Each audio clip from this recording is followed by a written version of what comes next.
ആലപ്പുഴയിൽ 15 വർഷം മുൻപ് കാണാതായ കല എന്ന സ്ത്രീയുടെ കൊലപാതകത്തിന്റെ അന്വേഷണം വഴിമുട്ടിയ നിലയിൽ. കല കൊല്ലപ്പെട്ടതാണെന്ന് തെളിഞ്ഞത് കഴിഞ്ഞ വർഷം ജൂലൈയിലാണ്. ഭർത്താവിനെ നാട്ടിലെത്തിക്കാൻ കഴിഞ്ഞില്ല എന്നും ആരോപണം ഉയരുന്നുണ്ട്. കൊലപാതകം സംബന്ധിച്ച അന്വേഷണത്തിൽ പോലീസ് ഇരുട്ടിൽ തപ്പുകയാണ്.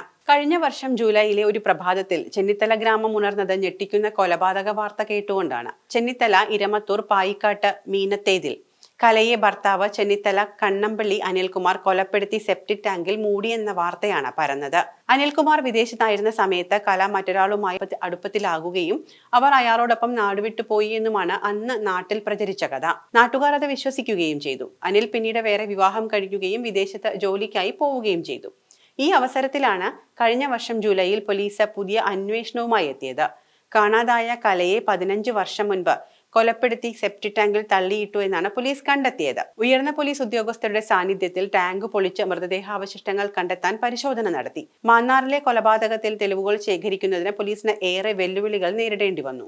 15 വർഷം മുൻപ് കാണാതായ കലയെ കൊലപ്പെടുത്തി സെപ്റ്റിക് ടാങ്കിൽ കുഴിച്ചു മൂടി എന്ന പ്രതികളുടെ മൊഴിയുടെ അടിസ്ഥാനത്തിൽ നടത്തിയ പരിശോധനയിൽ സെപ്റ്റിക് ടാങ്കിൽ നിന്ന് ഒരു ലോക്കറ്റും അസ്ഥി എന്ന് കരുതാവുന്ന ചെറിയ കഷ്ണങ്ങളും തലയിലിടുന്ന ക്ലിപ്പും അടിവസ്ത്രത്തിന്റെ ഇലാസ്റ്റിക്കുമാണ് ലഭിച്ചത്. ഇവരുടെ ശാസ്ത്രീയ പരിശോധനയ്ക്കായി തിരുവനന്തപുരത്തെ ഫോറൻസിക് ലാബിന് കൈമാറി. മനുഷ്യ ശരീരത്തിന്റെ ഏതെങ്കിലും ഭാഗമോ മറ്റോ ആണോ എന്ന് മാത്രമായിരുന്നു പോലീസിന് വേണ്ടിയിരുന്ന റിസൾട്ട്. അസ്ഥി കഷ്ണങ്ങൾ എന്ന് സംശയിക്കുന്നവയിൽ നിന്നോ മുടിനാരിഴയിൽ നിന്നോ DNA സാമ്പിളുകൾ ലഭിച്ചാൽ മാത്രമേ മൃതദേഹാവശിഷ്ടം കലയുടേതാണ് എന്ന് തിരിച്ചറിയാൻ സാധിക്കുകയുള്ളൂ. അസ്ഥികളിൽ മജ്ജയുടെ അംശം ഒട്ടുമില്ലെങ്കിൽ DNA ശേഖരണം ബുദ്ധിമുട്ടാകുമെന്നതും തലയോട്ടി ഉൾപ്പെടെയുള്ളവ കിട്ടാത്തതിനാൽ മരണകാരണമായ പരിക്കുകളോ ആഘാതമോ തിരിച്ചറിയാനും പ്രയാസമാണ് എന്നും അന്നേ പറഞ്ഞിരുന്നു. പിന്നീട് ഫോറൻസിക് ലാബ് പരിശോധനാ ഫലത്തിൽ ഒന്നും കണ്ടെത്താൻ കഴിഞ്ഞതുമില്ല. കേസിൽ സാഹചര്യ തെളിവുകളാണ് പോലീസിന് ആകെയുണ്ടായിരുന്ന പിടിവള്ളി. ഭർത്താവ് അനിലിന്റെ മൊഴിയും നിർണായകമാണ്. ഇയാൾ കുറ്റസമ്മതം നടത്തിയാൽ കാര്യങ്ങൾ കുറച്ചുകൂടി എളുപ്പമായി.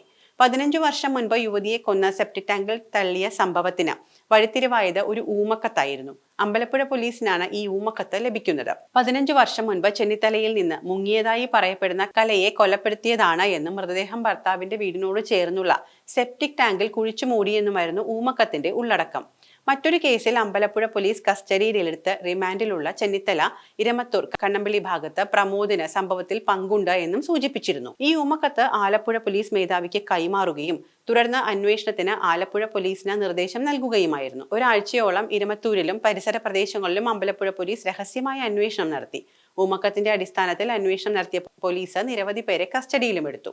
ഇതിൽ കൊലപാതകത്തിൽ പങ്കുണ്ട് എന്ന് കരുതുന്ന കലയുടെ ഭർത്താവ് അനിലിന്റെ ബന്ധുക്കളും സുഹൃത്തുക്കളും ചെന്നിത്തല ഇരമത്തൂർ കണ്ണമ്പള്ളിയിൽ ജിനു ഗോപി, സോമരാജൻ, പ്രമോദ്, സുരേഷ് എന്നിവരെ പോലീസ് ചോദ്യം ചെയ്തതിലാണ് മൃതദേഹം സെപ്റ്റിക് ടാങ്കിൽ കുഴിച്ചുമൂടിയതായി പറഞ്ഞത്.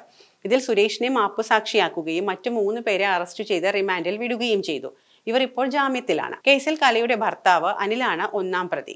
ജിനു, സോമൻ, പ്രദീപ് എന്നിവരാണ് യഥാക്രമം 2, 3, 4 പ്രതികൾ. കലയെ കൊലപ്പെടുത്തിയതായി അനിൽകുമാർ അറിയിച്ചതായി മുഖ്യ സാക്ഷി സുരേഷ് പറഞ്ഞിരുന്നു. അനിൽ വിളിച്ചതനുസരിച്ച് വലിയ പെരുമ്പുഴ പാലത്തിലെത്തിയെന്നും പാലത്തിൽ പാർക്ക് ചെയ്തിരുന്ന കാറിൽ കലയുടെ മൃതദേഹം കണ്ടുവെന്നും ഇവർ പറഞ്ഞിരുന്നു. അബദ്ധം പറ്റിയതാണ് എന്നും കല കൊല്ലപ്പെട്ടതായും മറവു ചെയ്യാൻ സഹായിക്കണമെന്നും അനിൽ പറഞ്ഞുവത്രേ. അന്നത്തെ ജില്ലാ പോലീസ് മേധാവി ചൈത്ര തെരേസ ജോൺ നേരിട്ടാണ് കേസ് അന്വേഷിച്ചത്. കേസ് അന്വേഷണത്തിനായി 21 അംഗ പോലീസ് സംഘത്തെ നിയോഗിക്കുകയും ചെയ്തു. മൃതദേഹം കണ്ടെത്തിയതായി പറയപ്പെടുന്ന മാരുതി കാർ പോലീസ് കസ്റ്റഡിയിലെടുത്തിരുന്നു. സംഭവം നടക്കുമ്പോൾ അനിൽ വാടകയ്ക്കെടുത്തതായിരുന്നു കാർ. കൊല്ലത്ത് നിന്നാണ് കാർ കസ്റ്റഡിയിൽ എടുക്കുന്നത്. കൊന്നു കുഴിച്ചു മൂടിയെന്ന് കരുതുന്ന കലയുടെ മൃതദേഹാവശിഷ്ടം കണ്ടെത്താനാകാത്തത് അന്വേഷണത്തെ ബാധിച്ചു. സെപ്റ്റിക് ടാങ്കിൽ നിന്ന് മൃതദേഹം അനിൽ മറ്റെവിടേക്കെങ്കിലും മാറ്റി കാണാമെന്നാണ് പോലീസിന്റെ നിഗമനം. ഇതേക്കുറിച്ച് പോലീസ് അറസ്റ്റ് ചെയ്ത പ്രതികൾക്കും കൂടുതൽ അറിവൊന്നുമില്ല. കൊലപാതകം സംബന്ധിച്ചും മറവ് ചെയ്തതിനെ കുറിച്ചും അറിയാവുന്നത് അനിലിന് മാത്രമാണ്. അനിൽ ഇസ്രായേലിലാണ് ജോലി ചെയ്യുന്നത്. ഇയാളെ നാട്ടിൽ വരുത്താൻ പോലീസ് ശ്രമങ്ങൾ നടത്തിയെങ്കിലും ഇതുവരെ ഒന്നും സംഭവിച്ചിട്ടില്ല. കാലം ഇത്ര കഴിഞ്ഞതും ശാസ്ത്രീയ തെളിവുകൾ ലഭിക്കുന്നതിലെ നിയമവശങ്ങളുമൊക്കെ പോലീസിന് മുന്നിലെ കനത്ത വെല്ലുവിളിയാവുകയാണ്.